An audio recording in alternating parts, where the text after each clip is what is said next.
Você já reparou que tem coisas na sua história que acabam sendo pontos em comum com a história de outras pessoas, mas ao mesmo tempo existem fronteiras que tornam a sua experiência uma experiência única? Oi, meu nome é Bianca Mayuma, eu sou psicóloga e pesquisadora feminista e hoje eu vou trazer um conteúdo que eu acho que vai ser muito importante e muito atual, não só numa perspectiva acadêmica, pensando para as psicólogas e tudo mais, até porque, se você não está sabendo, estou divulgando o meu novo curso Clínica e Perspectiva, que é um curso voltado para psicólogas, estudantes de psicologia, que a gente vai estar falando sobre saúde mental, gênero e raça, num lugar bem da perspectiva de psicologia clínica. Então, se você tem interesse, eu vou pedir para você entrar bem aqui num grupo do WhatsApp, que a gente está passando todas as informações. E aí ele vai começar a partir do dia 12 de fevereiro, então vai ser bem legal, vai ser 12 e 19 de fevereiro e 12 e 19 de março. E a gente está construindo isso a partir de diversas reflexões, e uma delas eu estou trazendo aqui. Mas não é sobre esse jabá que eu estou me auto-fazendo que eu vim trazer esse assunto, mas principalmente pelo momento político que a gente está vivendo,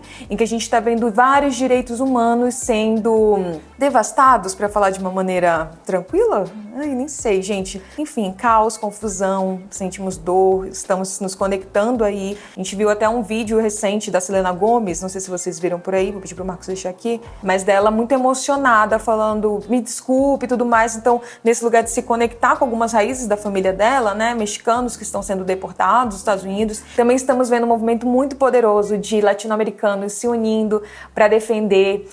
Ainda estou aqui, inclusive, para premiações, mas para além disso, né, para falarmos o quanto que é importante nós representarmos nós mesmos. E aí eu trouxe, então, esse termo que muitas vezes ele é falado muito dentro da academia, né, dentro das universidades, mas que no dia a dia a gente não fala tanto, que se chama interseccionalidade. Se você nunca ouviu esse termo, calma, que vamos passar juntas ao longo desse vídeo repercutindo e compreendendo como que essa palavrinha repercute nas nossas vidas. Bom, vale a gente dar um retorno aí histórico de onde surgiu esse termo, mas antes disso também falar. Outras feministas, principalmente aqui do Brasil, mas também de fora, já traziam essa temática de raça e gênero, misturar e tudo mais, mas não utilizavam o termo interseccionalidade, mas já falavam sobre isso.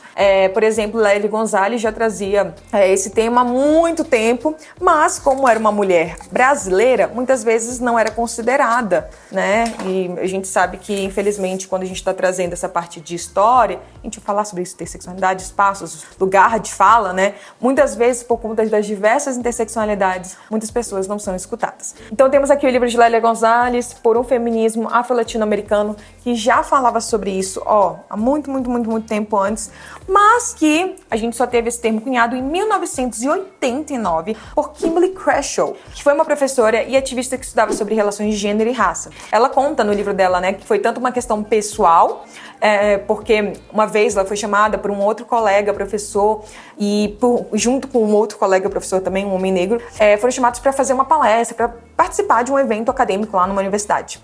E aí, quando eles estavam entrando dentro da universidade, esse cara que convidou todo mundo falou, então, a gente vai ter que entrar pelas portas dos fundos. E aí, o outro convidado, que era um homem negro, falou assim, não, que absurdo. Como assim? É o racismo. Isso aqui a gente não pode estar tolerando. Enfim, ele fez lá e aconteceu. Só que aí, o cara que convidou todo mundo falou assim, então, não é bem porque vocês são negros, é porque a Kimberly é mulher. Então todo mundo ficou assim, tá, então vamos entrar pela porta dos fundos, tá tudo bem.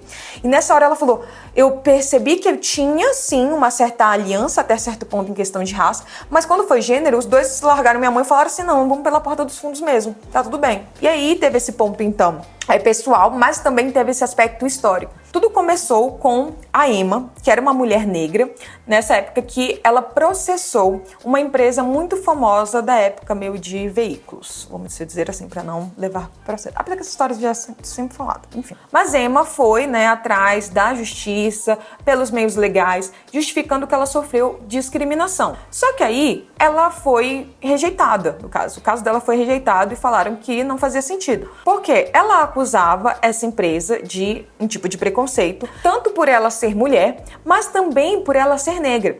Só que aí, como era uma combinação desses dois aspectos, a justiça entendeu que não estava tendo discriminação. Porque na época, quando se falava sobre direitos humanos, se entendia de uma maneira muito isolada cada coisa.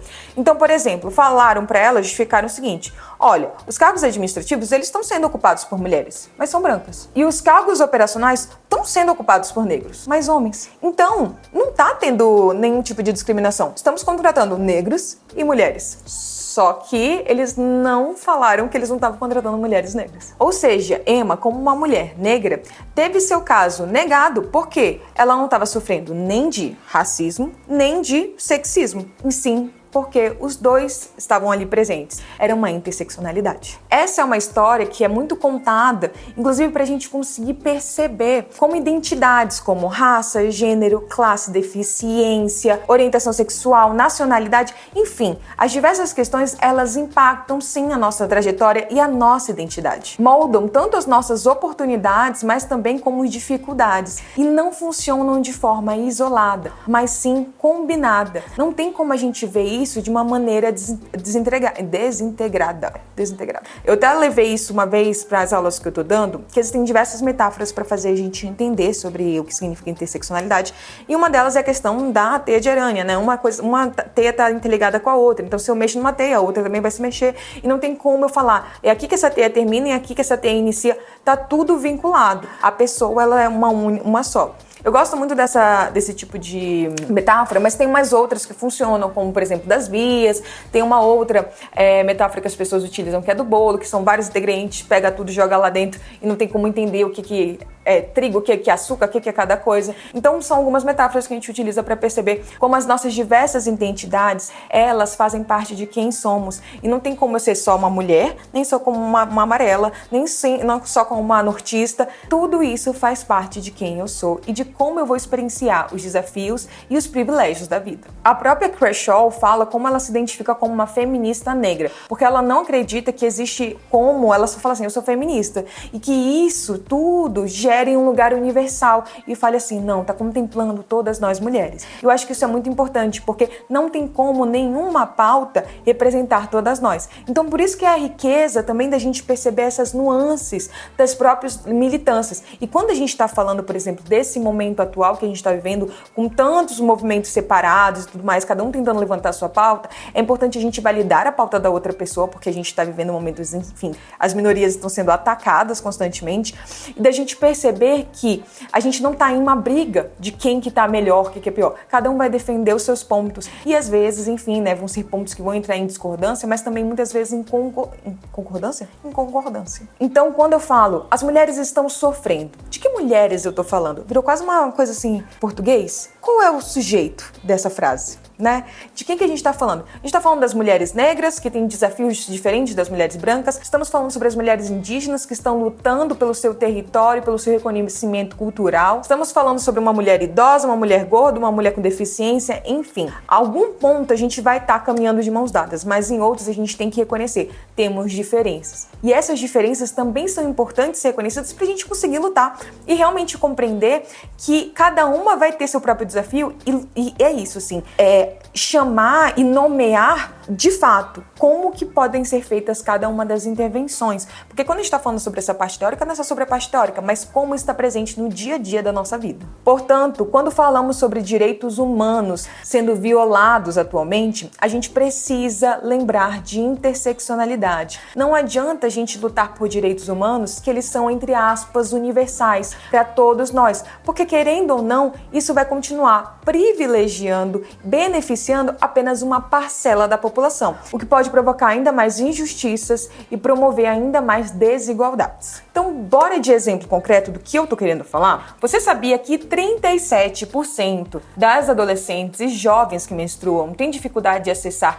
itens básicos de higiene em escolas e espaços públicos? É tipo, mais de 1/3 das meninas tem esse desafio. Esses dados vêm de uma enquete do UNICEF na plataforma YouReport Brasil. Ai, falei Brasil. Ai, cara. Faz um pi na plataforma YouReport Brasil. Mas falando sério agora, porque é um assunto sério, né? O mais chocante disso é que quando a gente tá falando sobre dignidade menstrual, gente, como uma política pública brasileira, a gente tá falando de um projeto que se iniciou em 2023. Não tem nem 2 anos. Então é muito recente. Não estamos só falando sobre as meninas em escolas, em espaços públicos. Estamos falando sobre mulheres, por exemplo, em presídios. A gente tá falando sobre mulheres em lugares de vulnerabilidade. E aí, por isso a importância da interseccionalidade pra gente entender quais são as políticas e medidas que a gente precisa fazer como sociedade, como política e também exigindo como sociedade, né, desses políticos, para que cada uma tenha um tipo de estratégia diferente. Porque não tem como a gente fazer uma estratégia coletiva para todas de como divulgar, de como entregar absorventes. Vamos precisar entender, não só nesses contextos, mas, por exemplo, em cada estado vai ter uma política diferente, vai ter que se perceber e ter esse olhar interseccional para podermos gerar mudança na sociedade. Mesmo as nossas dores e as nossas trajetórias não sendo as mesmas, podemos ser aliados nas batalhas, volto a dizer, principalmente no momento que estamos vivendo. Então, esse aqui é um conteúdo para a gente pensar para além desse momento político que a gente está vivendo e que sabe aquele, quando a gente estava assim, ninguém larga a mão de ninguém, é realmente para a gente levar isso como um valor importante ao longo da nossa trajetória, gente. Porque principalmente nós, que somos minorias, precisamos nos atentar que sempre tem alguém lucrando e se dando bem com essa narrativa que está crescendo. E se não é a gente, quem que é? Fica aqui o questionamento. Então, se fez sentido para ti, e você é psicólogo, estudante de psicologia principalmente, volto a te chamar para entrar aqui no WhatsApp. A gente vai estar estudando principalmente sobre isso, mas a partir de um olhar da psicologia dentro da clínica. E se você não é da psicologia, ou se você é a partir daqui de todo mundo, né, todos nós, por favor, aproveitem para curtir, se inscrever, comentar qualquer coisa. Isso faz muita diferença, nem que seja um coraçãozinho, qualquer coisa faz diferença. Se inscreva, compartilhe. E é isso, um beijo, até semana que vem.